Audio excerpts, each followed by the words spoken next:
Attention, we have all hands, that is all hands on deck. When you voyage on HMB Endeavour, you'll be signed on as a member of the voyage crew or as a supernumerary.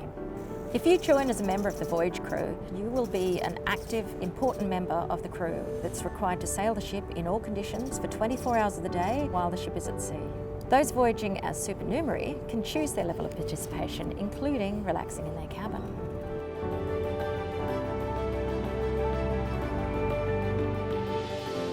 Life on an 18th century vessel is an amazing puzzle. It's a lot of hard work. It's a physical and personal journey. Fun and draining. Very special to the watches, to the line handling, climbing aloft.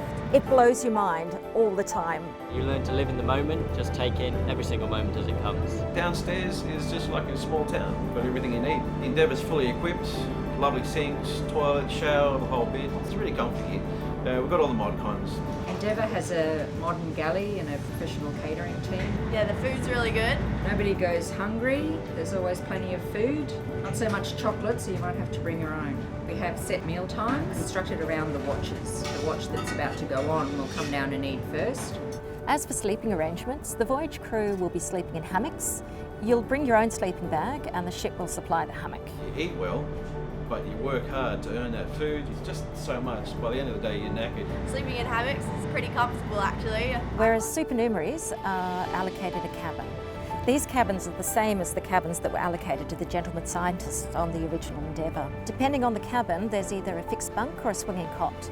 All the linen is provided by Endeavour, and the supernumeraries are able to store their belongings in their cabin instead of down in the locker room.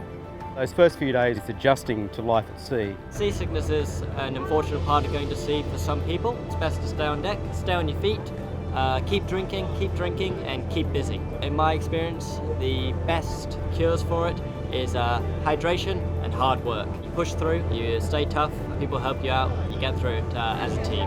We'll help each other out. Get it out, get it done with, and just keep going. And before you know it, you become so comfortable at sea that you forget about it. Charge through it, you come out the other side and all is fantastic. And after a couple of days, everyone settles into a routine. Learning a new language, more or less, the talk of the sea and how we run the ship and the terminology used. There's a camaraderie on board the ship amongst the crew members which develops throughout a voyage, which I guess you don't get anywhere else. Mechanics, engineers, all walks of life, architects, general sailors.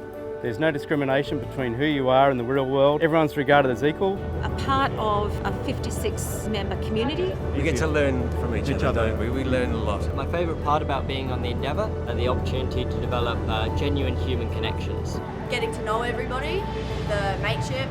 Climbing, working together. I get to work with the ship. I get to use my hands. And I also get to really push myself out of my comfort zone. When you're aloft or out on the jib boom, which is actually one of my favourite places to be. You go to sea on the Endeavour, it's like she becomes a living thing. Practicing these skills which are otherwise being lost. Something which hasn't been experienced by people for 2.5 centuries. But we do it because we love it, because we just want to keep these things alive. And it's an experience like no other. Welcome to the HMB Endeavour. Welcome to the ship. Welcome aboard. Welcome to the HMB Endeavour.